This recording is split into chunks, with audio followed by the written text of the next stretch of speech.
Alright, so we just finished up with the Barn Boss project, and I'll just give you a quick overview here. Show you what we did. We had to move the battery inside a battery box because the turkeys were pecking the battery cables off, and we put on a new boot up here. It was all broken, and this was the engine was completely shot, and it wouldn't let me move the air filter. I put on a cyclonic air filter and it wouldn't let me move it out from in here. I tried to move it up front, and the engine on certain RPMs, it would just not run right at all. So I ended up putting the cyclonic filter down in here. As much as I didn't want to, I had no choice. And there's like a silicone, air filter fitting, and I just did some odds and ends. I rebuilt the engine. The engine was shot, and I put an hour meter over here so they can keep track of the hours. So because I couldn't do the air filter like I wanted, I'm going to have these guys use it in the barn for a few months, and then we're going to bring her back and we're going to inspect the filter and stuff.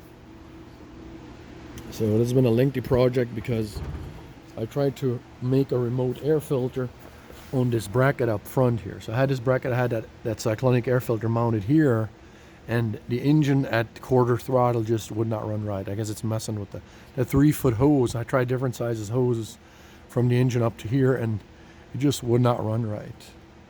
So I'm leaving the bracket because the vent line is attached to it, and I might end up doing something different. I don't know, but I'm gonna let them use it for a few weeks, rack up 50-60 hours, and we'll bring it over and we'll check out the air filter and see if the air filter is staying clean where it is in the current configuration. Then we're just going to leave it. So that's where it's at. We just got it all reassembled. We got it checked for hydraulic leaks, and we're ready to put her back in service.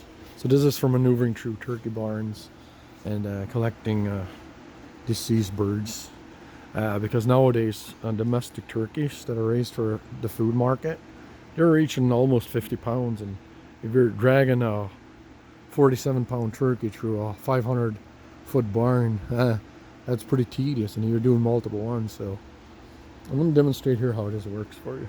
So the engine had auto choke, but it wasn't working, so they were going down here to the engine and manually choking it, and then coming up here starting it, and then when it started they would go down there and turn the choke off. So I replaced the automatic choke module. So now you just turn the key and it should just start on its own, like that, and does. So now the auto choke works. So it's starting really well. So you stand on this platform up here, and it's close to the ground. It's made for easy access, get walking on and off as you're traversing through the barn picking up turkey.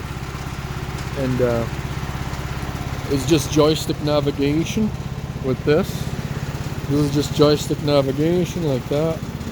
You move the stick forward, it comes forward. You move it back, it goes backward. And you turn it, it articulates here in the center. See how it articulates? Just all of joysticks. It's super simple how it works. And then the controls for the box are over here on the side. So when you push the lever back, you want the conveyor to go back like that. I wonder if it would help to lube the chain, or it would go smoother, but that's how it works. It's quite a machine. It's a job-specific machine. And so this project is done. It's been sitting here for weeks and weeks as I try to get a different configuration for the air filter, and just nothing seemed to work. And so we did the only way we knew how. The only configuration that we could get it to work, and we did. I'm going to try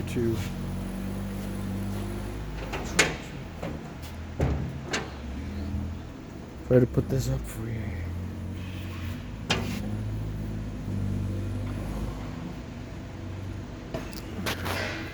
I was going to show you.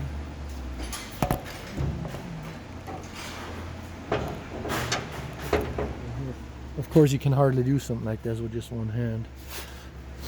So the engine sits all the way down in this bay. So we did it the only way we could, is down in here with that cyclonic filter down in here, and then it's all just hydrostatic drive and hydraulic oil pressure for driving the box. Interesting. That's what it is. It's a job specific machine, and that's it. This one is in the books until we do the 50 or 60 hour, bring her back and inspect everything, see if everything is good.